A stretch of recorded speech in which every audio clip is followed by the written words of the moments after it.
Louvado seja nosso Senhor Jesus Cristo. Querido povo de Deus, a homilia diária, sábado, 13ª semana do tempo comum.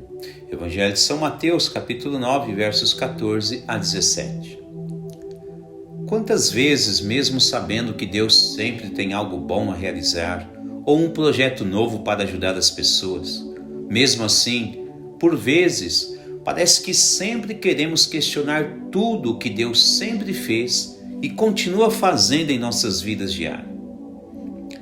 Veja a situação de hoje. Alguns discípulos vão questionar Jesus a respeito de algo que nos parece apenas para tentar dissuadir a Jesus de seus caminhos.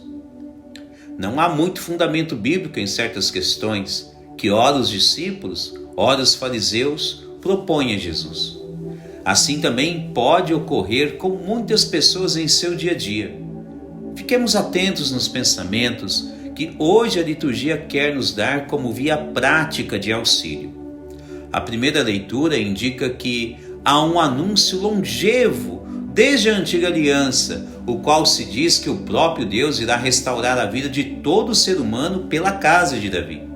Veja que o profeta Amós diz assim: naquele dia reerguerei a tenda de Davi em ruínas e consertarei seus estragos. Para este versículo bíblico, na prática litúrgica, enxergamos o desejo de Deus em querer aperfeiçoar o ser humano em toda a história de sua vida. Você sente que a sua vida, por vezes, parece estar ficando estragada? Deixou a sua vida ficar estragada? Está sentindo que sua vida não anda tão bem como você gostaria? Vamos lá. Faça usufruto da liturgia de hoje para a sua vida.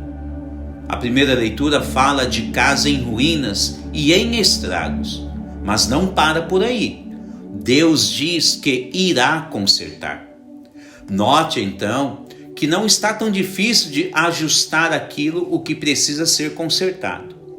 Efetivamente, se Deus, que é o Criador de todas as coisas, está anunciando que vai arrumar toda a casa estragada, então veja que é só permitirmos que assim Deus o faça. Como isso deve acontecer? Lancemos um olhar sobre o Evangelho de hoje, o qual Jesus, que é a plenitude do conhecimento do Pai, propõe um esquema a ser seguido, a fim de que tudo possa ser consertado na vida de quem assim o querer fazer.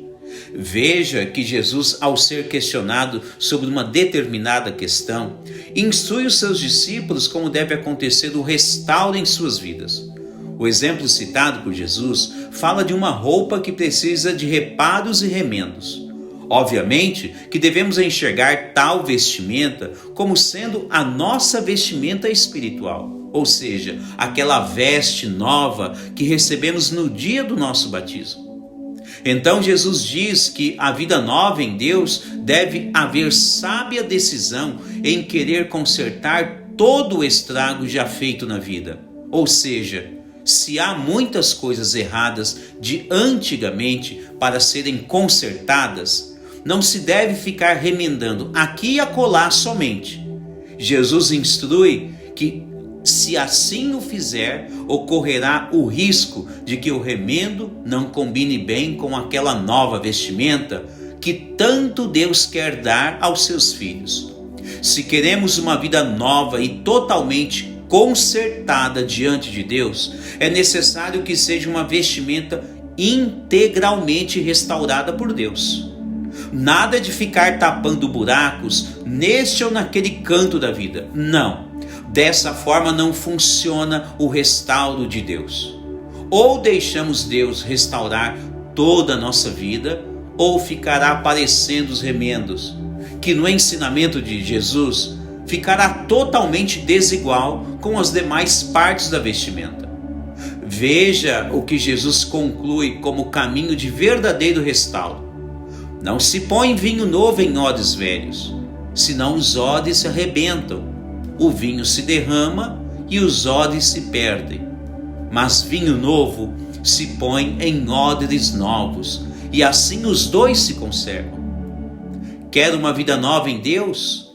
Então deixe Deus fazer tudo o que precisa ser feito em sua vida e verá como tudo ficará melhor na sua vida cotidiana. Louvado seja nosso Senhor Jesus Cristo.